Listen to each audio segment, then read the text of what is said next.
Welcome to the Mormon Medium Podcast, where we'll talk about spirituality, the paranormal, religion, and my journey in becoming a Mormon medium. I'm Nannette Ride. Thanks for listening. Now let's go have some fun. Don't be afraid. Close your eyes. There's a moon overhead, but the sun will rise. Blood on our lips, such a poisonous bite. The sound of our hearts go bump, bump, bump in the night. Hello and welcome to the Mormon Medium Podcast, where we talk about lots of shit. Today, we are going to be discussing a few topics that we've seen in a lot of people lately. Yeah, we're going to talk about how you can better show up for yourself, really speak your truth, and also being present. Yeah, actually being present. I mean, how many people do you see as you're going throughout your daily life? And Nan, you and I have seen this a ton lately. Like you go to the grocery store or Costco or wherever, and people are so zoned out. Like they are just not present in their life. Like zombies? Very much like zombies. Zombies, it's like an apocalypse, right? It is. And do you know what, though? It's not super scary because they're slow zombies, though. Slow zombies are not scary. Fast zombies, they're terrifying. frightening. Oh, yeah. Like World War Z, terrifying. Fast zombies that act like, you know, with hive intelligence. Yeah. Fast zombies are terrifying. Slow zombies, yeah, whatever. They're easy to kill. But we're turning into a community of slow zombies, it feels like. Well, we're really working from a subconscious mind, right? That's our automatic mind, not our creative mind, not our present mind. So the subconscious mind just kind of puts us on autopilot and, you know, we get up, get out of bed, brush our teeth, take a shower, you know, spend 45 minutes on the toilet.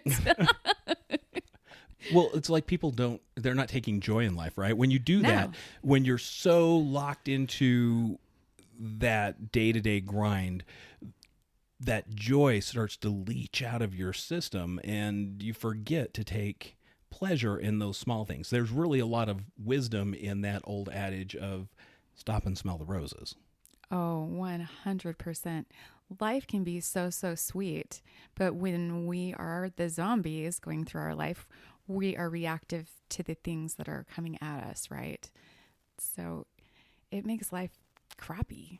Yeah, it absolutely does. Did you notice today when we were in Costco, the vibe was so low? Like it was like having an itchy sand suit on. It was just, everybody was vibing low. Yeah, I think it's because there were so many damn people there. There were so many people. It's so hard to shop there on Saturdays. I don't know what we were thinking. We needed hamburger. Yeah, we did. Huh. Yeah, it was definitely a low vibe there, and I don't know if it's because it was so busy and people were just like, I've got to get out of here because you couldn't really walk, and there was always that one person. Have you ever noticed? There is always one person who has to go slower than everyone else and block the entire aisle. Oh, you mean like they forget anyone else is there? Yeah. Yeah, because they're zombies in their own focused tunnel, and they don't realize that there are other people around them. I've had so many people bang their cart into me or block me so I can't get out of somewhere. And I'm just sitting there laughing, and they don't even know I'm even laughing because I'm like, what just happened? Yeah. And a lot of people get frustrated too. Like when things don't go exactly as they plan it to, it's frustrating for them. And so you run into those angry shoppers, right? Yeah, the angry elves. Yeah. And look, I've been an angry shopper. I'm not going to deny that. I've been like, would you just get out of the way? Did you see how I edited myself on that? You did edit yourself really well. That was impressive. So proud of you. Yeah, thank you. Usually it's you dropping that word. Hey now, I'm a lady. Yeah, with a sailor's mouth. That's what, a lot of people don't realize this about Nannette, the Mormon medium. But she has a potty mouth. I do. If I get fired up about something, I do. And you know what? I used to be really ashamed about all of it. But you know what? It isn't a sin to swear. So wait a minute. Why were you ashamed of having a potty mouth? because I had religion telling me that it was a sin. And I literally, even as a little kid, I would ask Heavenly Father to forgive me for swearing. But I was in a household of people that swore. And so it's what I was around. It's what I was brought up with. And I'm not saying that that's an excuse, but it's what I knew, right? And as I've grown into my own power, I don't shame myself anymore. If I want to drop a swear word to express myself, it's not because I have a lack of words. It's because it freaking fits. Well, you know what? I can't disagree. There are a lot of times where that just, it does.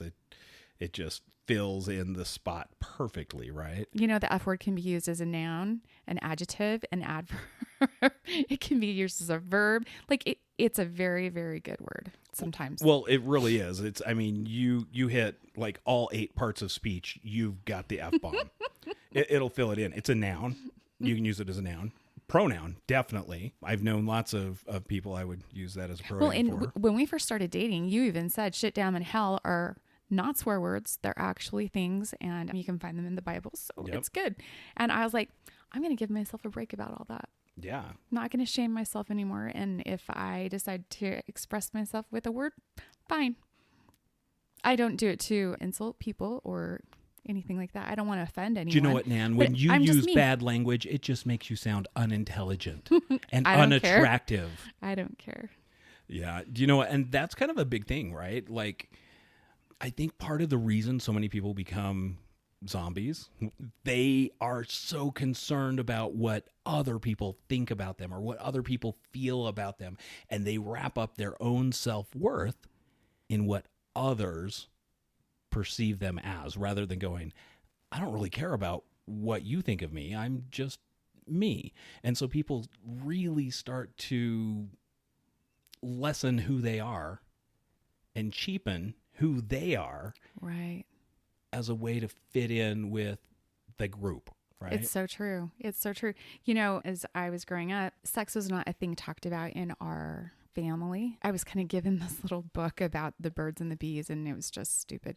But it wasn't really anything that was super talked about. That's And porn. No, it wasn't even like that. That's unfortunate. Yeah, it wasn't even like that. Yeah, I was super, super, super innocent and naive. And I got knocked up when I was 16. And I was told that I was chewed up bubble gum and that nobody would ever want me. And I literally believed it. I believed it with all of my heart. And I knew that I had to get married at 16 to this person that I probably should have never married. And because I always wanted to do the right thing. And that at the core of who I am is that. Always wanted to do what's right. I have this desire in the core of who I am. Even now I always say I'm a good minder when Spirit tells me to do something, and I still do 100%. But I was defined by my culture, and how many times, I mean, especially in the Mormon culture, I don't know much about lots of other cultures, but the Mormon culture is a culture of shame. Tell me, when you just brought that up, you brought up a euphemism that maybe not a lot of people are familiar with. Explain to me what you mean when you said you're chewed up bubblegum. So they would use in our youth groups, they would use analogies, you know, that you would have a pack of gum and you would pass it around the room and everybody would want a stick of the perfect new gum, right? But what if you chewed up the piece of bubble gum and then handed it around the room? Nobody wants it and they're going to throw it away and they're going to push it on the ground. They're going to step on it, that kind of thing. And that's exactly how I felt. And that's exactly how I was treated, not only by people that were supposed to love me, but by people in the church, but by people in my ward. I was snubbed and looked down on because I was innocent and didn't know things. And I got pregnant on the first try, right? Not that I was even trying, but I got pregnant at a young age and I shouldn't have been made to have to get married. So because you had sex before marriage, you were now that piece of chewed up bubblegum. Oh, yes. And so Yes. people looked at you as, okay, you're less than now. Absolutely. And I believed it, 1000% believed it, which, you know, knowing now what I know, that energy is passed down to my children because everything's energy. And so my belief system in myself was passed down to my children, and I can see that in some of my children. Tell me what you mean by that.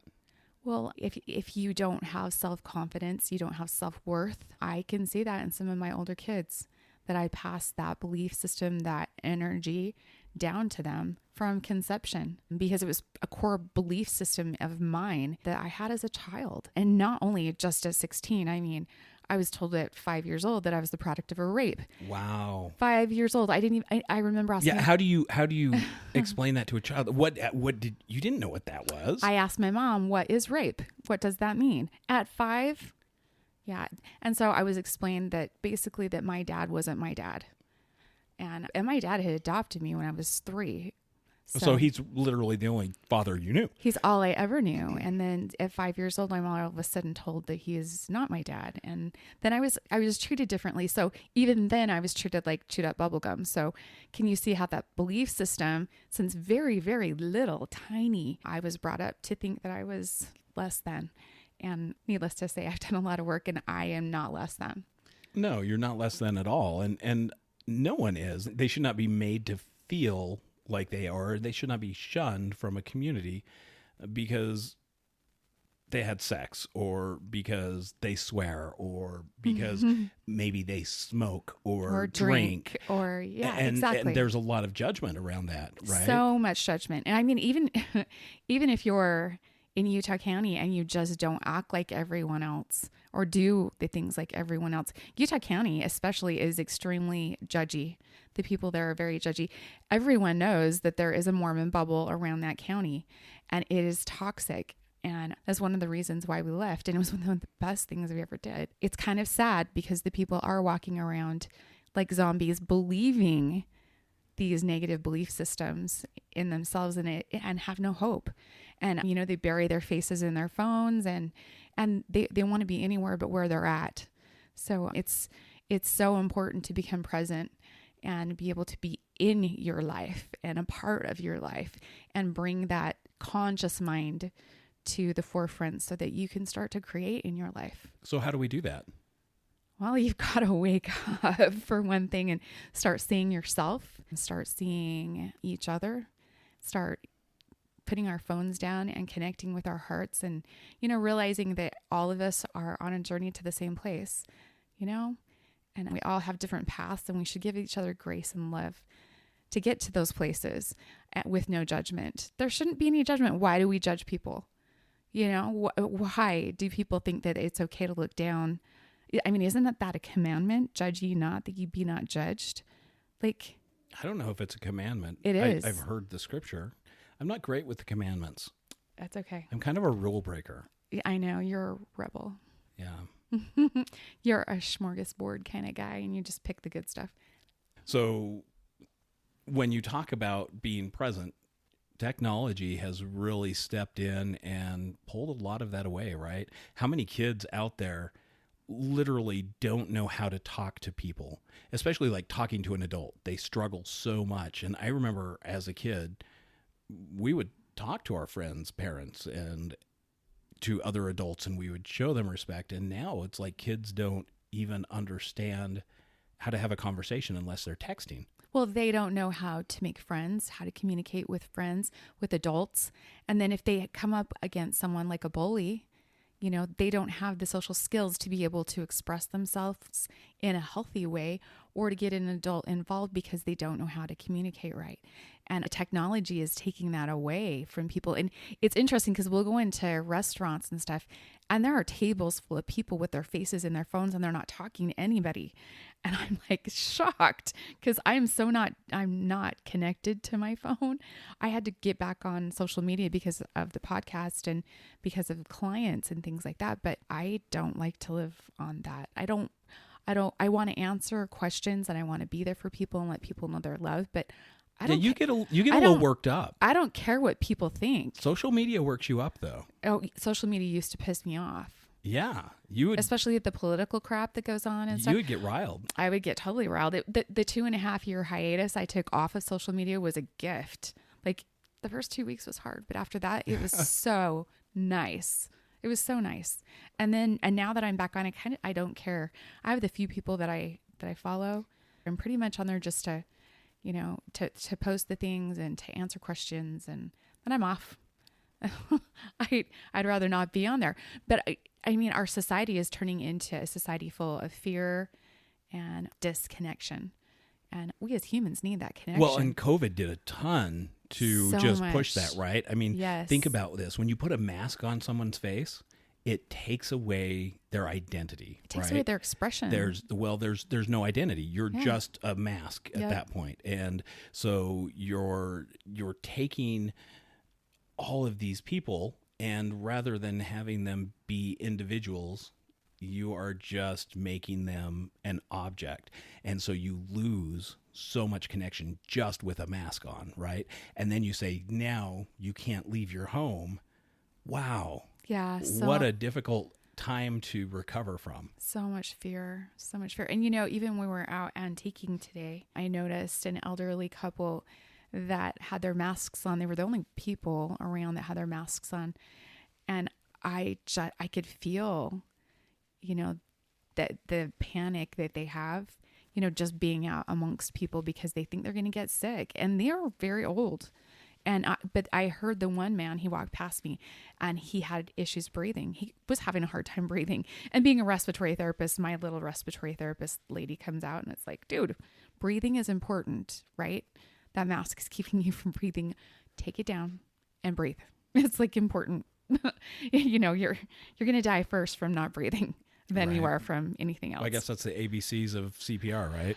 1,000%. Airways first. 1,000%. And honestly, if you're rebreathing your own bacteria in that mask, it's just not good. So anyway, none of Well, it's good. All the fear is awful. I think the bigger problem is when people use the same mask over and over and over again, right? Well, especially the homemade cloth masks. Not Gross. good. The ones that look like G-strings. Yeah.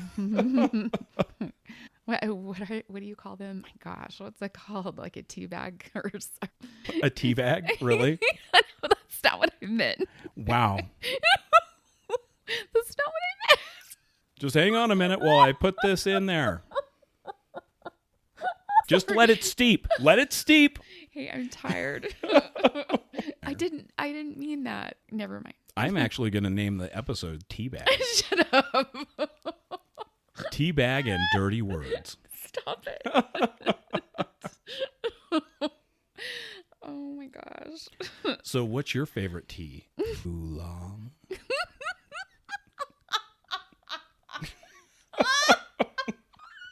I think Nan has officially peed her pants from laughing. Oh. Stop. Oh, my cheeks hurt. Stop. You got this. You got this. She's not recovering. I'm not quite sure what to do at this point. Just stop. Okay. Are you good? I think so. You got this? I got this. All right. Are you sure? No. Well, would you like me to change the topic really quickly? Please. So, all right. No more talking about that. So, are you okay? Seriously? I can't stop laughing. So, look, Nan, now that you're back, I'm back. tell me about speaking your truth. Because earlier today we were talking about how important it is to speak your truth. Yeah. What do you mean by that? I think part of being true to yourself is speaking how you feel and what's going on inside of you and standing up for the boundaries that you have set for yourself. And yes, boundaries are good. We all have to have boundaries. And the only people that don't like boundaries are ones that don't have any. They think they're mean. So if you think boundaries are mean, you don't have any, and you need to learn to have some boundaries because they're very healthy. They keep you safe and they keep other people safe. But speaking your truth looks like that. It just telling people exactly how you feel instead of stuffing it down inside and then having it become a part of your personality. And you had a lot of that happen lately. Yeah, it's true. So, look, when you don't speak your truth, one of the things I've experienced is those beaver dam blockages you talk about, right? Yes. So, look, when I've had issues with not being able to speak my truth, my throat will feel like it's constricting, and you'll hear the tenor of my voice changes a little bit. It's a little more gravelly and scratchy, and things like start to shut down because I feel like I can't express what is important to me. And we had a situation like that today where we had to express to someone some difficult things, right? That for me especially were causing some angst, and I didn't feel like I was really able to express that without hurting this person. It's true. And it has everything to do with those beaver dams right in your throat chakra. And when you get those beaver dams there, it can feel like you're choking. You're actually getting choked off. And that's what happened. And so when you don't speak your truth, you're having your throat chakra blocked off like that. And it's never a good thing. It's never a good thing because it's you denying who you are. And your spirit hates that. Yeah. Because you're here to grow, right? So, Well, and ultimately it came down to clear is kind, and it was best to just get it out and say, hey, look, here's where I'm at. And as soon as that conversation was done, that tightness in my throat was gone. was gone. Yeah. And you said it kindly and clearly. And I love that. Clear is kind. Yeah. Yep, 100%. And kindness is power. Look, those types of conversations are important to have. So many people just let things go and let it get to them, right? They'll let it just eat at them and eat at them and eat at them. And those emotions or those hurts start to fester, and then people get angrier and uglier, and it's not healthy. It's one of those things where you have to feel free to speak your truth as part of being present, right? Right. Well, and also on the flip side, not only just speaking your truth, but being able to listen to people that need to speak their truth. You know, be open and be curious and not judgmental towards people when they need to speak their truth. Allow them that grace to be able to do that. Like I said, we're all on the same path to go to the same place. We may as well help each other and see each other, heal each other, you know? Yeah. Well, and that's a big deal too, right? There's a lot of judgment out there, and you know, we just need to replace that with love. And rather than, you know, looking at someone and having that judgment about them, get to know them, find out who they are. And, you know, everyone has some special talents and some amazing personality traits that make them who they are. That uniqueness is what's so important about us. And so many times, I remember when we first met, you would be like, hey, I have to be more. I have to fit into this group. I don't know why I don't fit into this group. Mm-hmm. And I remember I used to have to talk to you through some of that and say, look, Nan, you don't have to fit into any group. If you're just yourself, your group will come to you. I know. I used to think you were so crazy saying that too, because I didn't remember my background, and we've just talked briefly about a little of my background, not even in depth, and there's so much more. But I had a belief system that told me I was never enough, that I wasn't loved, that I didn't belong, and all of these things. And then for you to tell me that all I need to do is just be me, and that's enough, and that my own people will find me. I thought you were crazy because I knew I wasn't enough. I was taught that my whole life. You know, there was no way. And it took me, you know, being wrapped up in my identity was wrapped up in my relationships until I met Corey. And even when he proposed to me, he said, I want to teach you two things. Number one, that you have a Heavenly Father that loves you. And number two, that you have self-worth. My reply to him was good luck, because I didn't believe in either one of those things. And so my identity was wrapped up in Corey too. And never did I have to stand in my own power and learn who I was until I lost him. And then my identity went away with my husband and my family and everything. And I was standing there in nothingness, in blackness, having to have to not pick up my pieces because there's no way. I had to rebuild who I was and find out what resonated with who I really was, who I really wanted to become.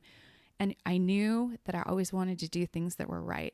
I knew that I always wanted God and the people that I loved to be proud of me. Those were my stepping stones, and I just kept building from there. So finally, when I meet you, I'm standing in my own power. I know what I want. I know who I am. I'm still learning about religion and all that kind of stuff, but you didn't steal from me. You didn't steal my power from me. Your identity was not wrapped up in me, and my identity wasn't wrapped up in you. We're completely separate beings, but we're our power couple. And it's magic. It's completely magic. And we've grown beside each other, but it hasn't been steal my energy and I steal yours, or, you know, I can't live without Brad. I wouldn't ever want to live without you.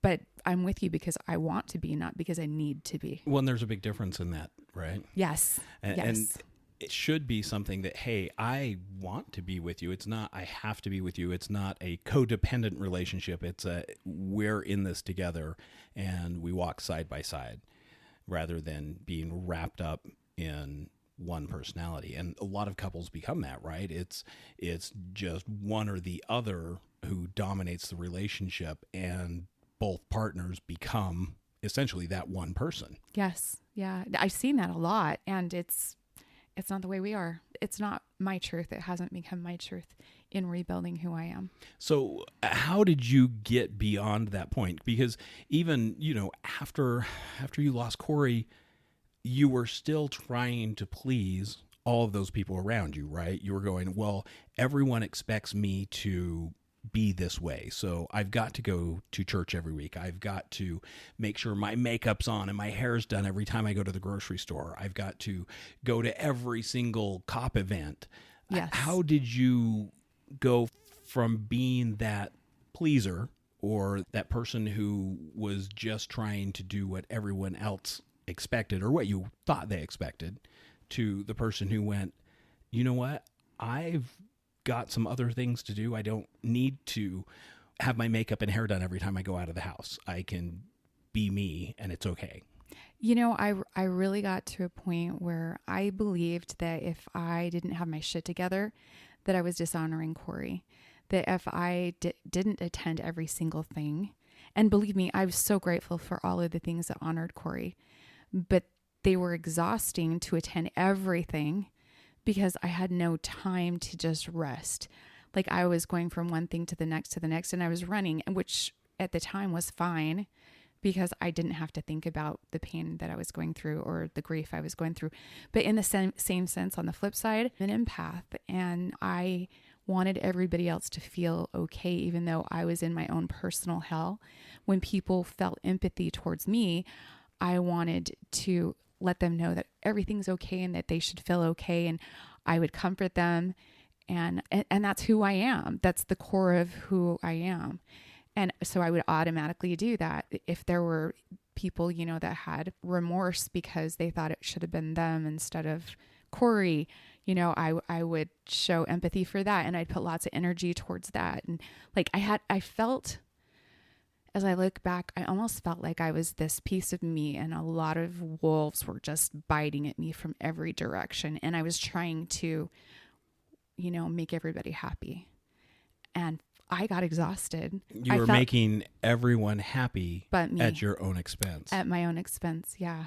And I think that that's when it took the toll on me, when my cup was empty and there was no one left to fill my cup but me, and I didn't know how. And I was left with no one. Here I had filled everyone else's cup and made everyone else feel good, and here I was left alone with nothing.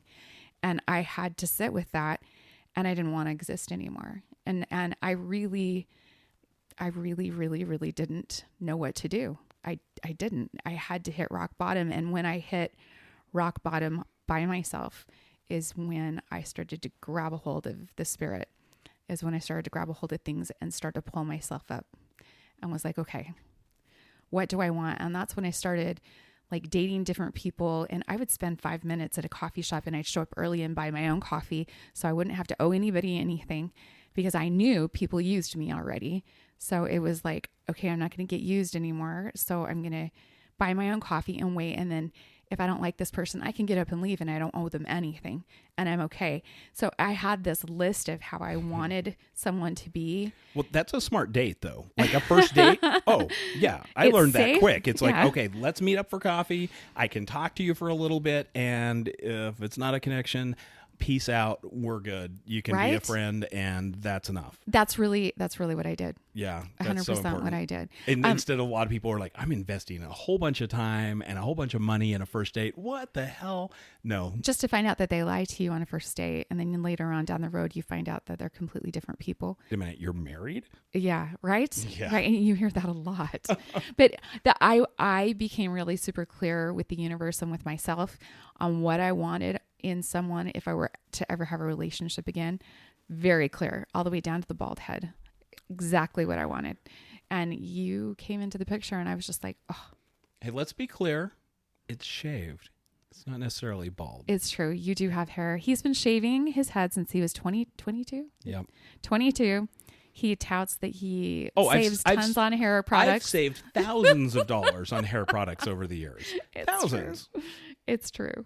And he does have a beautiful thick head of hair, but he shaves it, and not everybody has a perfect head. So It's not thick. I- It's not a thick head of it hair. used to be. At one point, but it was always really fine. I had baby fine hair. It looks like a baby duck when you grow it out now, and it's super soft. I love your Why are bald we head. talking about my hair? I'm feeling Because really uncomfortable you brought right it now. up. I said I wanted a bald dude. Okay, I guess that's a good point. I did. You were the dream guy that I've always wanted. All the way down to you have to know the difference between there, and there, and all the proper spelling and everything. That's important. And honestly, I needed somebody that would make me laugh, number one, and you do every day. And I needed someone that would challenge me mentally, and you do all the time. I'm glad I could be mentally challenged. No, you're not mentally challenged. You challenge me. So you're mentally challenged. I'm mentally challenged. That makes more sense. That does not That makes sound way right. more sense. What am I going to do with you? Do you know what? Oh my gosh. No, I actually really appreciate hearing all of that. I'm glad that I can check all of those boxes for you. Oh, you checked all the boxes and then some. Yeah. And then some. I really like it when you show me that dimple. So, Brad, how did you find you? How did you become present in your life after everything that you've been through? Wow. Do you know, it was a lot like the advice I gave you. I realized that I just had to be me. It wasn't a matter of what does everyone expect of me or what do people think of me. It was a matter of this is who I am, and I am going to love me. I'm going to appreciate me and my qualities, and I'm going to take time for me. So if I walked past a rose bush, I literally would stop and smell the roses, right? I love that. Thank you. Or I would look at the mountains and go, wow, what a beautiful place I live in, and try and be as present as I could and as grateful as I could. Because look, we're super blessed, and it's important to acknowledge that. It really is. And that was one of my most profound moments, I think, when I went, wow, the more gratitude I have, it feels like the more abundance I get. Did you know that gratitude and abundance and love are all the same frequency? I had no idea. Did you know that? Yes. So if you vibrate at the frequency, I saw that with your eyebrows, by the way, when I said vibrate. Really? Are you 12 again? I didn't say a word, and your mind just goes there. No, You I can't saw your blame that face. one on me. I'm telling everyone what happened. So if you vibrate at the frequency of gratitude, so let's say you're keeping a gratitude journal. I know it sounds cheesy, right? But if you keep a gratitude journal and you write in it every day, you're raising your vibration to that. And that's the same vibration of love and the same vibration as abundance. The universe doesn't know the difference between the three, and it will just throw abundance and money and love your way. And it's magical. Put it to the test. See, go and try to do it, because it's so cool how the universe works. You literally get back what you put out there. If you put out fear and you put out negative stuff, that's what comes back at you. If you have the same frequency as, let's say, COVID, because it's fear and it's sickness, and thing that's a low viber like COVID will catch you and you'll be sick. But if you're vibrating higher than it, it's not going to find you. You're not going to find it at all. I mean, you're going to hit everything that's the higher vibration. It's just like when I was dating different people, once I decided exactly what I wanted, the people that didn't fit my perfect list vibrated right out of my universe. And all that was left was you. Wow. Winner, winner, chicken dinner. You are my sugar for a reason. Thank you. But yeah, that was one of my big ahas, is like, wow, I can be grateful for all I do have. And you know what? Maybe there were things that I wanted, but it was okay. I didn't have to have them. But they're just things. They were just things. Right. I literally had my family and my children, and that was what made me happy. And I started to realize, I was married for 22 years before we got divorced, and we got married so young that when I talk about how identities become merged, that's what had happened. I didn't have my own identity. And so after the divorce, I was able to really start going, who am I? And I realized a couple of things like, oh, I love live music. I love concerts. And all the time I was married, it was like, oh, I hate live music. That wasn't me. That was my ex. I love live music. It brings me so much joy, and I'd love just to feel it flow through me and to have the excitement of people there who are listening to the same music. It's just such an energy. So little things like that started to come through, and I was like, okay, this is who I am. As I started going through that journey, it really was fairly easy for me. I don't know, I guess the big thing with me is I've always kind of had a devil may care attitude as far as what people think about me. I'm like, well, you know what? If they don't like me, that's okay. Not everyone has to like me. Or if... Oh, I would have given anything to be able to know that. I mean, really, growing up, I would have given anything because my whole identity hinged on what other people thought of me. And I could care less now. Like, I really, really, really don't care now.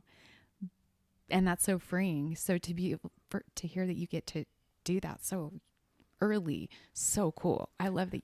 Well, and look, when I was like in high school and stuff, yeah, it was like, oh my gosh, I'm such a dork. What, and that was okay. I could be a dork and it didn't matter. But yeah, I felt awkward. I think every like high school kid feels awkward. I just happened to be a high school senior with a baby. That was really awkward. Yeah. Wow. I wouldn't change it for anything. No, right? Would you change anything about? No. I wouldn't change anything about mine either because it's made me who I am right now, and I love who I am right now. Yeah, I wouldn't change that for anything, but I wouldn't recommend it. Right? No, do not highly recommend teenage pregnancy. It makes life much more difficult. Yeah, it does. It does. It makes it more difficult on everyone. But bottom line is, where I was going is, yes, growing up with another person like that, you eventually end up growing apart as you start learning who you are. And I think that's really what happened. And when I became fully aware, and look, I'm still growing every day and I'm still learning more and more every day about who I truly am. I think you're digressing because you keep hitting 12 and 14 like on the regular. Look, I've explained this. You've mansplained that. I will mansplain this again. Men grow older. They do not grow up. Scooby-Doo will always be funny. Amen. I love Scooby-Doo. Yeah, exactly. That's See? one of my favorites. Perfect. That's Because you why like we're stoners, married. don't you? Because face it is a van full of stoners. I did not know that until Tyson lived with us. What And now, okay, look. you when guys were talking about it. I'm like, I can see that. Man, Yeah. when the van door opens up on a Scooby-Doo episode and smoke pours out. I did not get it. Huh. I told you I was innocent. You thought they were just like I could swear, but I was roasting innocent. marshmallows? I didn't know. They were roasting something. I didn't know until you and Tyson were talking about it. And then it was all of a sudden, I can see that. Yeah. Yeah. And it was one of my favorite cartoons too. Look, I love stoners. They're like, if you're gonna use drugs, be a stoner, use pot, because talk about mellow, just easygoing. They laugh, they have fun. I love them versus a tweaker who's like, oh my God, you never know what you're gonna get, right? I always love dealing with the stoners. The tweakers in Hawaii. That was sad. That It was was super sad. sad. There's a lot of scary drugs going on there. I don't know. As a respiratory therapist, I do not condone smoking anything. I'm just going to put that there. Drugs are bad, kids. Don't use drugs. So it is important to say, hey, look, whatever you do, we're not going to judge you for it, whatever, but we're not telling you to go out and do it. No, we are How not about condoning anything like that. We are not physicians. We are not mentors. I'm like Charles Barkley. I'm not a frickin' mentor. Okay? I am not a good example. I think you are. I think you're awesome. Thank you. I'm glad someone does. Look, we talked about a lot of different things, and I think we got a little sidetracked here and there. Like always, right? Yeah, we did. But I think bottom line, there were a few things that really stuck out to me. Number one, be present. Number two, speak your truth. Be true to who you are and be able to speak your truth. And set your boundaries, and Yeah. that's healthy. That's good. Well, and a third thing is really just show up for yourself, right? Know that it's okay to take care of yourself. When we talked about you trying to take care of everyone else at your expense, well, there comes a point where you just break down and you can't help anyone else. Show up for yourself and take care of yourself too. So those three things are so huge right now. And I think it's a challenge for our society. You know, it really is. And we need to see each other and realize that we're important. Each one of us is important and we're all connected. So just remember that we're all connected. It's like that ripple effect. And you never know whose life you're going to touch just by being an example and by showing up in your own life. Absolutely 100%. Or even just a smile. Smiles are contagious. You know that, right? I love to smile at a zombie. Yeah. It shocks them out of their zombiehood, and then they smile back, and then all of a sudden they're present. It's so cool. Try it. It definitely makes a difference. I agree. Smiles like yawns are It's true. contagious. Or waves, when you wave at people and smile, and then they're Use just all your shocked. fingers, though. If you just wave with one finger, they don't react well. I don't know why. Where did that come from? I don't know. Me and my friends used to wave like that at each other all the time. It was used to just fine. worry people? Oh, yeah. We still do. Like, if Wyland rolled up, he'd probably just, hey, here it is. It's okay. You have awesome friends. We do have good friends. Yeah, we For do sure. have good friends. But these are friends that you've grown up with. But yeah, they're awesome. That is true. It is awesome. No. So, Nan, with those three things in mind, what's your word of advice for today's episode? How about we show up for ourselves, don't judge other people, and see each other. Give away like 5 smiles a day and see how many ripples you can create. I like it. And look, if you would like to ask a question of us or Do make it. a comment, Do it. yeah, just reach out to info@themormonmediumpodcast.com. You can also check the show notes and support the show and get yourself readings from the Mormon Medium for a year Oh, if you sign up for the celestial level of support. We are so grateful for each and every one of you, and we hope you have a fantastic week, and we'll talk to you again next Thursday. see you on the other side of the veil.